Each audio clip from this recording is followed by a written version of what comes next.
অঙ্কুর, কিছুক্ষণ আগে আরও ৩টি কেন্দ্রের ভোট গণনার যে ফলাফল সেটা আনুষ্ঠানিকভাবে প্রকাশ করা হয়েছে। সেই ক্ষেত্রে ১১১ ভোটে এগিয়ে আছেন আসলে ঐক্যবদ্ধ জবিয়ান যে ছাত্র দলের প্যানেল, সেই প্যানেলে এ.কে.এম. রাকিব এবং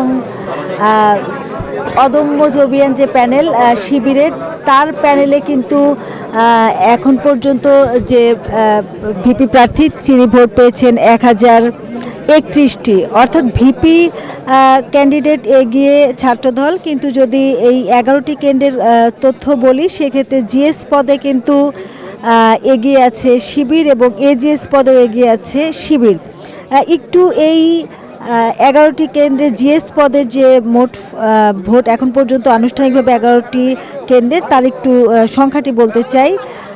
জিএস পদে শিবির সমর্থিত যে প্যানেল, সেই প্যানেলে আব্দুল আলিম তিনি পেয়েছেন ১১০১ ভোট, আর তার প্রতিদ্বন্দ্বী প্রার্থী খাদিজাতুল কোবরা ছাত্রদল সমর্থিত জিএস প্রার্থী, তিনি পেয়েছেন ৫৭০ ভোট।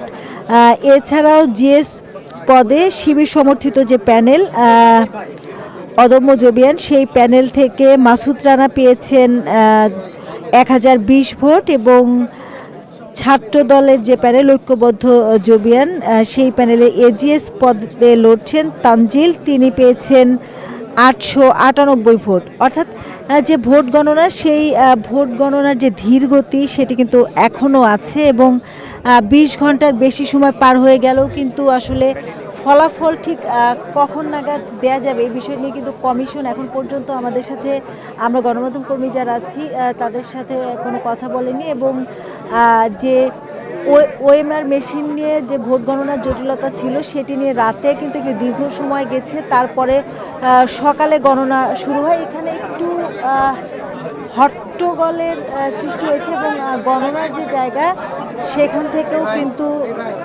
কিছু হট্টগোলের আমরা দেখেছিলাম। কিন্তু কী নিয়ে আসলে এই হট্টগোলটি, সে বিষয়টি হয়তোবা পরবর্তী সংবাদে আমি জানাতে পারবো। অঙ্কুর, এই ছিল আমার কাছে সবশেষ তথ্য। লাবণী, আপনাকে ধন্যবাদ।